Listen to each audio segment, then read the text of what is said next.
इस video को like करें, हमारे चैनल को सब्सक्राइब कर बेल आइकन जरूर प्रेस करें हमारी न्यू वीडियो सबसे आलेल्या सर्व गणेश भक्तांनो, आज आपल्या गावात आणि आपल्या तालुकाभरामधून आगामी 1.5-2 महिन्यामध्ये सण जे साजरे होणार आहेत, तर गणेशोत्सव आहे, 22 तारखेचा बैलपोळा आहे, त्याच्यानंतर गौरी पूजन आहे, गणेश विसर्जन होईल, ईद मिलाद सारखी मिरवणूक आहे. अशा स्वरूपाचे सण उत्सव साजरे होतील आणि त्याच्यानंतर दुर्गोत्सव सुद्धा साजरा होणार आहे. त्या अनुषंगाने आजची शांतता समितीची बैठक या ठिकाणी उपस्थित माननीय जिल्हाधिकारी सर, माननीय SP सर, मंचावरील माझे सर्व प्रशासनातील सहकारी आणि माझ्या समोर बसलेल्या सर्व सुज्ञ नागरिक, SDM साहेबांनी आपल्याला खूप महत्त्वाच्या सूचना सगळ्यांना दिलेल्या आहेत.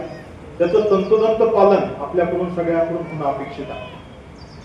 शाळेमध्ये SDM साहेब मागचा वर्ग जो असतो तो सगळा मला बॅक बेंचवरच नेहमी बसवलंय. माझ्या शरीराकडे बघितल्यावर तुम्हाला वाटतच असेल यांना कोणी पुढे बसून देत नसेल, पण मागच्या लोकांची जी मानसिकता आहे की डीजे लागलाच पाहिजे वाजून, कारण त्यांनी सांगितलं की डीजे मुक्त गणेशोत्सव फक्त पुढच्या 2-4 ओळी निकाल्या वाजवल्या, मागची चिडीचूप. आपल्याला 75 डेसिबल पेक्षा आवाज वाढवता येणार नाही हे माननीय सुप्रीम कोर्टने दिलेला आदेश आहे आणि ते आता कायद्यात रूपांतरित झालेलं आहे आणि कायद्याचं पालन करणं आपल्या देशातल्या सगळ्या नागरिकांची जबाबदारी आहे. हे जे मी भाषण बोलतो आहे हाच आवाज 75 डेसिबलचा. आता ह्याच्यापेक्षा आवाज जास्त करण्याचा अधिकार मलाही नाही आणि आपणही गणेशोत्सवात किंवा कुठल्याही मिरवणुकी करता त्यात अजिबात मान्य नाही. ह्याच्यासाठी पारंपरिक वाद्य वाजवली तर तो आवाज मंजूर स्वरूपातला असतो, तो कुठल्याही शारीरिक अवयवाला त्रास देत नाही. आपलं हृदय एक इलेक्ट्रिक पंप आपल्या विहिरीवर जो बसवला जातो तशा प्रकारचा एक पंप आपल्या शरीरातला आहे, ते कधीही बंद पडू शकतं आणि ह्याला अशा स्वरूपाची कंपन तर फार घातक असतात. त्याच्यामुळे डीजे स्वरूपातले मुक्त करण्याच्या अनुषंगाने आपण सगळ्यांनी, जसं मुस्लिम बांधव आता पुढाकार घेत आहेत तसंच आपल्या हिंदू बांधवांनी सुद्धा पुढाकार घेतला पाहिजे. कारण प्रशासन, तुम्ही म्हणता डीजेला परवानगी देऊ नका, प्रशासन 75 डेसिबल पेक्षा जास्त आवाजाला कधीच परवानगी तुम्हाला देणार नाही आणि त्याच्यावरती करेल तर त्याच्यावरती निश्चितपणाने कारवाई केली जाईल. सगळ्यात महत्वाचा आजचा ज्वलंत प्रश्न आहे सोशल मीडियाचा वाईट प्रकारे वापर करून घेण्यासाठी सगळेजण आपण तयार आहोत. आपल्याकडे इडियट बॉक्स आपल्याकडे आहे, त्याला स्मार्टफोन म्हटलं जातं, त्याच्यावर वेगवेगळे ऍप्स आपल्याकडून डाउनलोड केलेत. फेसबुक आहे, इंस्टाग्राम आहे, वेगवेगळे अजून सोशल माध्यम आहेत.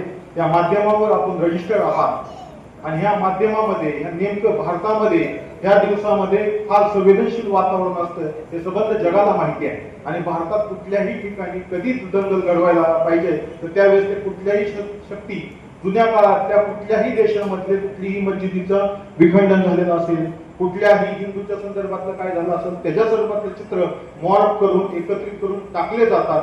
ते आपल्यापर्यंत पोहोचतात, आपण त्याच्यावर काहीतरी वाक्य टाकतो, त्याला लाईक करतो, कॉमेंट करतो आणि एकामेकाला शेअर करतो आणि त्याच्यातून मोठ्या प्रमाणावर पोलीस स्टेशनला येतो आणि त्याच्यानंतर वाद करण्याचा प्रयत्न आपल्या शहरात मागच्या वर्षीचा आणि असेच प्रकार संबंध महाराष्ट्रात सुद्धा खूप मोठ्या प्रमाणावर होतात. आपल्या यवतमाळ जिल्ह्यात सुद्धा मागच्या वर्षामध्ये 39+ अशा स्वरूपाचे सोशल मीडियामध्ये गुन्हे दाखल झाले आणि ह्या सगळ्यांचा वयाचा गट पाहिला तर हा सगळा 15 ते 25च्या दरम्यानचा वयोगट आहे. अजून आपल्याला कायद्याची अजिबात माहिती नाही. आपण मोठ्या प्रमाणावर अशा चुका मोठ्या प्रमाणात करतो आहोत. साताऱ्यासारख्या ठिकाणी कुशल सावलीला असेच सोशल मीडियामधून प्रकरण घडलं, एक झुंड त्याच्या घरात घुसली आणि त्याला जिवेंत जाळून टाकण्यापर्यंत त्या झुंडीचं मजल केली. अशा स्वरूपाचे कृत्य आपल्या महाराष्ट्रात सुद्धा घडत आहे आणि कुठूनही घडवलं जातं. आपल्याला ह्याच्यापासून दूर राहणं गरजेचं आहे. आपल्याला लक्षात आलं की आपल्या धर्माचं विखंडन करणारं, विडंबन करणारं असं काही पोस्टिंग माझ्यापर्यंत आली. आपण पोलीस स्टेशनला दोघा ठिकाणी जाऊन जरी सांगितलं तर पोलीस स्टेशनमध्ये निश्चितपणाने कारवाई करते. त्याला एक मोठी झुंड करायची आणि झुंडीला पोलीस स्टेशनने गुन्हा दाखल केला तरी गावात कुठेही जाऊन हे बंद कर, ते बंद कर अशा प्रकारचे प्रयत्न कोणी करत असेल तर निश्चितपणाने कायद्याने आता कठोर कारवाई, नवीन कायदे तर आलेलेच. मागच्या जुलैपासून BNS लागू झालेला आहे, इलेक्ट्रॉनिक एव्हिडन्स ह्याच्यामधून घेतला जातो. इथून पुढे कन्व्हिक्शन सुद्धा मोठ्या प्रमाणावर होणार आहे आणि ह्याच्यामुळं सर्वसामान्य सगळ्या तरुण मुलांनी अरे आपल्याला काम ह्याच्यावर करायचं की आपलं कौशल्य विकास कसं व्हायला पाहिजे. आजचा समाज हा आर्टिफिशियल इंटेलिजन्स कडे डेव्हलप होताना दिसतोय. आज घरामधलं कोलगेट संपलं आणि तुमच्या त्या डस्टबिन मध्ये टाकलं तरी भविष्यात डस्टबिन पुढच्या 1-2 वर्षातच अशा स्वरूपाच्या स्मार्ट डस्टबिन येतील की त्या डस्टबिन मध्ये पडलेलं कोलगेट त्या पर्टिक्युलर दुकानाला मेसेज पाठवेल की ह्याच्या घरामधलं कोलगेट संपलंय, ते मेसेज आपल्याला पाठवेल तुमच्यातलं कोलगेट संपलंय, तुम्हाला घरी पाठवतो. इथपर्यंत डेव्हलपमेंट पुढे चाललेलं आहे. तुम्हाला आम्हाला रोजगार कमी होता राहणार आहे.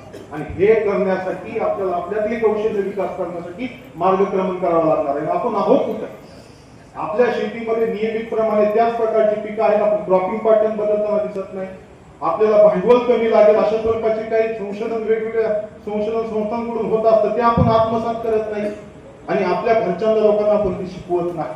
किंबहुना माझ्या पुसद शहरात पुसद तालुक्यात किती पाऊस पडतो आणि हे कसा अडवला पाहिजे, ह्या माझ्या शेतीला कसा पुरवला पाहिजे, ह्याच्याबाबतही आपला कुणाचा अभ्यास नसतो. नुसतं आता ठीक आहे ना, इलेक्ट्रिकच्या तारा मागच्या आपला देश सुई बनवण्यापासून आजपर्यंत मार्गक्रमण करत आलेला आहे. हळूहळू सगळ्या गोष्टी चेंज होतील. मोठ्या प्रमाणावर चांगलं मार्गक्रमण निश्चितपणाने होईल. त्यासाठी तुम्ही आम्ही सगळे प्रयत्नरत आहोत. मात्र त्या तारा वगैरे या संदर्भाने आहेत. आपली मुलं काय करतात, जे गाड्या आहेत त्या गाड्यावर उभा राहून झेंडा घेऊन नाचत असतात.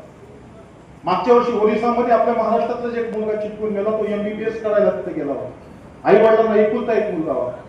ते अशा स्वरूपाच्या चुकीच्या प्रवृत्ती आपल्यामध्ये यायला लागलेल्या, ते आपण हे थांबलं पाहिजे. आपल्याला एखाद्या पर्टिक्युलर धर्माच्या धर्मस्थळापाशी झाल्यावर आपल्याला काय उद्योग होतो आणि आपल्याला काय उत्साह संचारतो कळत नाही. देव सगळ्यांचा सारखा आहे. कुठल्याही धर्मात असू द्या, पवित्र पुराण असू द्या, आपली भगवद्गीता असू द्या, कुणाबद्दल कधीही कुणाबद्दल चुकीचं सांगितलं नाही. म्हणून आपल्या सगळ्यांची जबाबदारी आहे मित्रांनो. केवळ हे करून चालणार नाही, मी तुमचं बोलून चालणार नाही, आपल्याला सगळ्यांना आत्मसात करावं लागतं.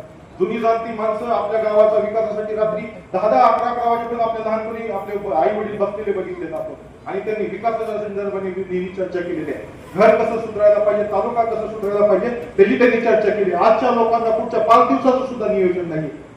आपण ठरवलं पाहिजे ना, मी माझं घर पुढच्या 5 वर्षांनी, पुढच्या 10 वर्षांनी कुठं पाहतो आहे, मला घरामध्ये काय डेव्हलपमेंट करायला पाहिजे, त्याच्यावर मी ठरवायला पाहिजे. आपला त्याबद्दल कुठल्याही स्वरूपाचं मार्गक्रमण होताना दिसत नाही.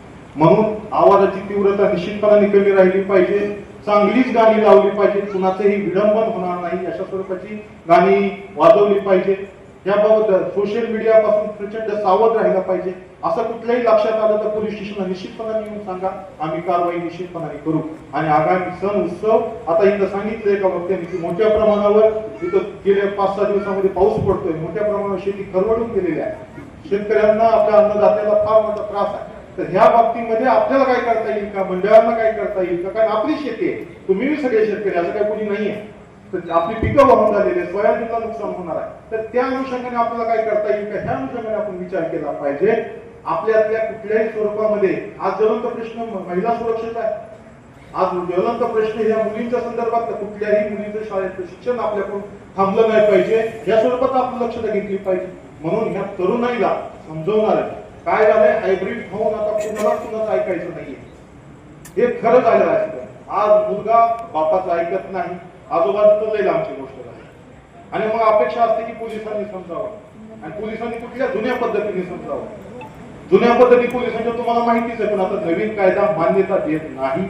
आता कुठल्याही गोष्ट व्यक्तीला अरेस्ट करायचं असेल तर त्याचे रिझन्स, त्याचे ग्राउंड्स आम्हाला द्यावे लागतात मान्य कोर्टाला. म्हणून हे एवढं सोपं राहिलेलं नाही. आपल्या सगळ्याला समाज सुधारणा करायची असेल तर आपल्याला आधी सगळं आकलन करावं लागेल. कौशल्य आपल्यामध्ये विकसित करावे लागतील. रोजगार निर्मितीसाठी तुम्ही आम्ही सगळ्यांनी प्रयत्न केला पाहिजे आणि सण उत्सव निश्चितपणाने शांततेच्या चांगल्या मार्गाने चांगलं साजरे होण्यासाठी